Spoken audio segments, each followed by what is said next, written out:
Okay, sure. I'll gladly do that.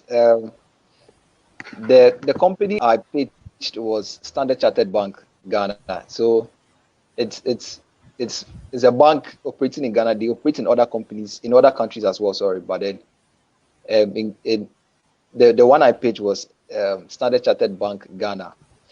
But then even before I decided on this company, I had to do a lot of research. I had to was I think there are about 30 something to 40 companies under the GSC. So picking one can be a bit tricky. So I had to go through, I think, all the companies listed under GSC. I came across one or two. I remember I saw Standard Chartered Bank first, but then because of their high debt or relatively high debt, I just pushed it aside. And then the company I decided on before SCB was actually a Greek Development Bank. And then I was very happy about that company. I was just very happy because I thought a Greek is going to keep growing. I just realized that most of the youth that we have currently want to go into a Greek.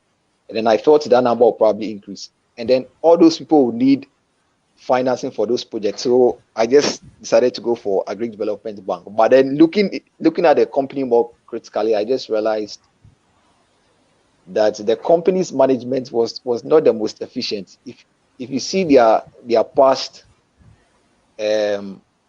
especially when it comes to provisions for losses, they are not very, very efficient when it comes to cost to income ratios and stuff like that. So I went over and then looked over the companies again under GSC, and then I just thought to myself, why didn't I pick Standard Chartered Bank this whole time? How come I had missed it? And then I was just going through Standard Chartered Bank. The company was just something else. They consistently grew their operating income. They had relatively stable profit margins. They had high profit margins. And for me, the best thing about this company was that, you see, with banks, I'm sure I've said this 1,000 times. With banks, one of their largest expenses is administrative expenses, especially for Ghana over here. So one of the most important ratios to look out for, especially, okay, for me at least, was the cost to income ratio. And then the trend of the cost to income ratio, and then how that would likely look like in the future. So, and then with Standard Chartered Bank, the best part about them was that they incorporate a lot of technology into their business. So they've been doing so over the past couple of years. So if you see their cost to income ratio it has been reducing. The cost relative to their income has been reducing. And I just fell in love with that company just because of that. Just because of how well they incorporate cost. And then looking into the future, if they keep following this trend, the bad part about this is that the number of people that they will employ in terms of labor will reduce. But then the good part is that expense towards administration, in terms of administrative expenses, will come down. And if that's their largest form of expense, then you know that profit margins will just keep going up, will be higher in the future. So I think that's some of the factors that I looked out for, a few. And so far the company, ever since I think we pitched the company last year, immediately after that the company was going up. Was when I was presenting the company was somewhere around 15.5 Ghana cedis. And then currently I think somewhere around 18.6 Ghana cedis. So I think other investors probably saw what I saw, or probably agreed to my analysis to some extent, and then the company has gone up a bit. Yeah. So I'm grateful. Okay, so the company I pitched was Guinness Ghana, but the choice of company emphasized the value of teamwork. So the choice of the company was a recommendation from my partner in the competition, Emmanuel. Um, and I also believed in the prospects of Guinness Ghana. I looked at the quality of management, what they had, and what they could offer, the value that they could offer, and then the competitive advantage that they could have in the consumer goods sector.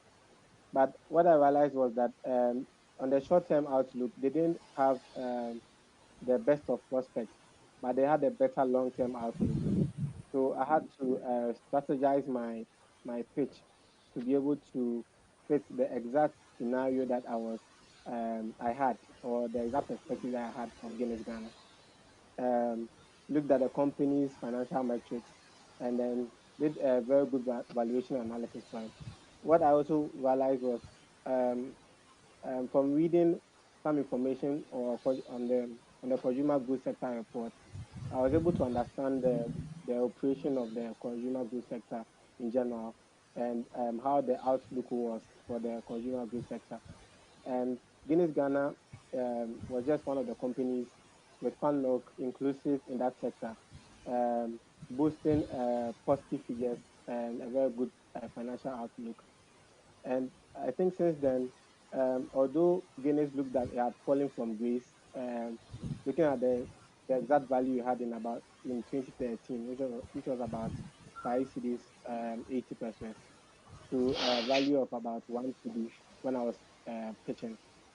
I think that ever since then, it has made significant progress.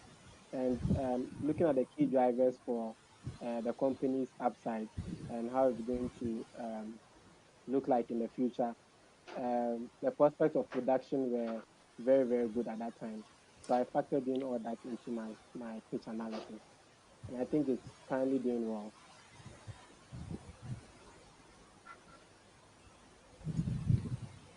All right, so the company I pitched on was GCB, and then GCB. One thing that motivated me was the introduction of the G money.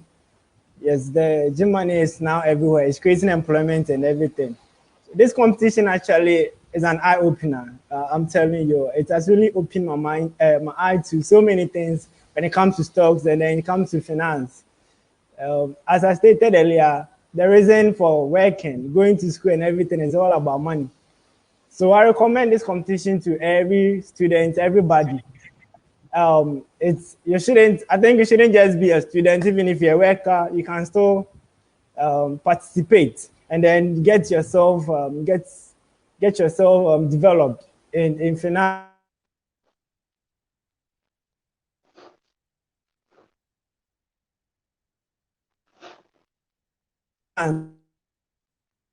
No matter your field of